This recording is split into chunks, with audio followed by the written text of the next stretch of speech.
Olá, tudo bem? Meu nome é Felipe. Eu sou um dos integrantes desse grupo, que ainda tem o José Pedro, o Michel, o Rodrigo e a Vanessa.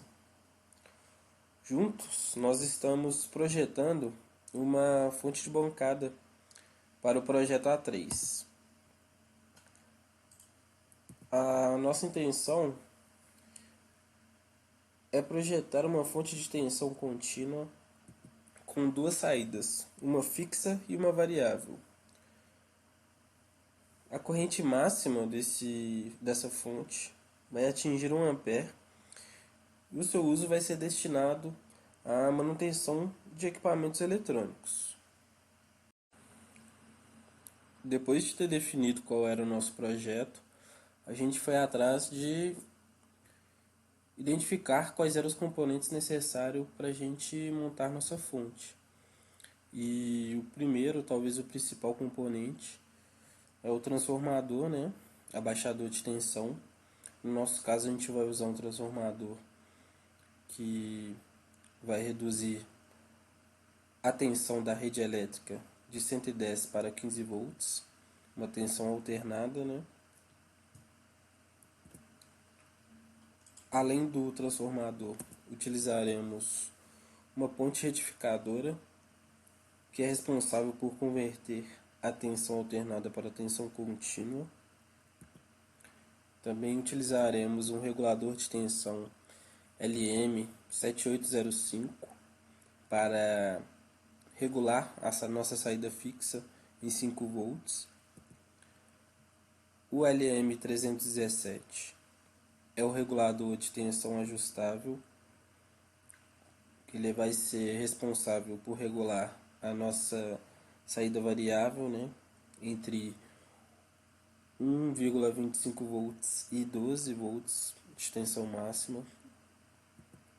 Os capacitores que serão utilizados no nosso circuito, como capacitores de filtro, resistor fixo e variável, que auxiliarão, né, no ajuste da tensão de saída do regulador variável. Depois de definidos quais eram os componentes a serem utilizados na nossa fonte, encontramos um diagrama de blocos que nos ajuda a entender o comportamento da tensão ao passar por cada estágio da fonte. Na entrada temos uma tensão alternada com valor de 220 volts, nesse exemplo. Ela passa pelo transformador e tem o seu valor reduzido. Ao passar pelo retificador, ela toma uma forma contínua e pulsante, que depois de ser filtrada, continua com algumas oscilações. E depois de passar pelo regulador, ela está estabilizada e no valor regulado pelo nosso componente regulador de tensão, que no caso é de 5 volts. Para de fato montarmos a nossa fonte, precisamos calcular e dimensionar os valores de tensão, né, que percorrerão no circuito e o valor dos componentes. Como na nosso transformador entregará 15 volts na saída, aplicamos esse valor de 15 volts no cálculo para encontrar o valor de pico.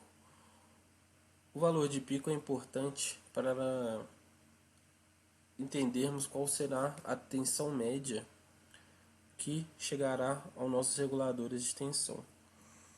A nossa tensão média será 2 vezes o valor de pico, que é 21,3, sobre π, que nos resultou um valor de 13,6 volts. Esse valor de 13,6 volts chegará ao nosso primeiro regulador de tensão, que é um LM7805, e esse valor está dentro dos requisitos indicados pelo fabricante, que ele pede um valor de tensão mínimo de 7 volts e um máximo de 20 na sua entrada, para que na saída ele consiga entregar um valor de 5 volts, que é o esperado, no máximo 5,25 ou até 5,75 volts. Já no caso do LM317, nós precisamos fazer um arranjo com os resistores, porque ele vai ter um resistor de valor fixo, que é o R1, e o R2 é um resistor variável. Para definirmos os valores de R1 e R2, a gente faz os cálculos nessa equação.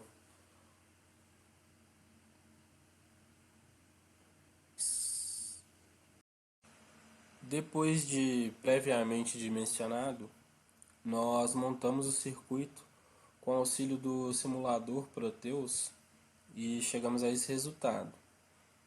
Aqui nós temos o nosso transformador, a ponte retificadora, um resistor para limitar a corrente num LED emissor de luz, que vai ser responsável por indicar para a gente quando a fonte está ligada ou desligada. Nesse primeiro bloco de cima temos o regulador de 5 volts, o LM7805, e no bloco de baixo o nosso regulador variável de 0 a 12 volts, cada um com sua saída. No próprio Proteus, vamos simular os valores que serão apresentados na saída fixa e variável da nossa fonte. Na saída fixa é possível notar que está chegando 5 volts contínuo, como havíamos programado, e na nossa saída variável seu valor máximo está chegando a 13,8 volts. Vamos variar o nosso resistor e o nível da tensão contínua está diminuindo. Ainda é preciso fazer alguns ajustes em relação ao valor dos capacitores e montar a fonte fisicamente e ver como ela vai funcionar.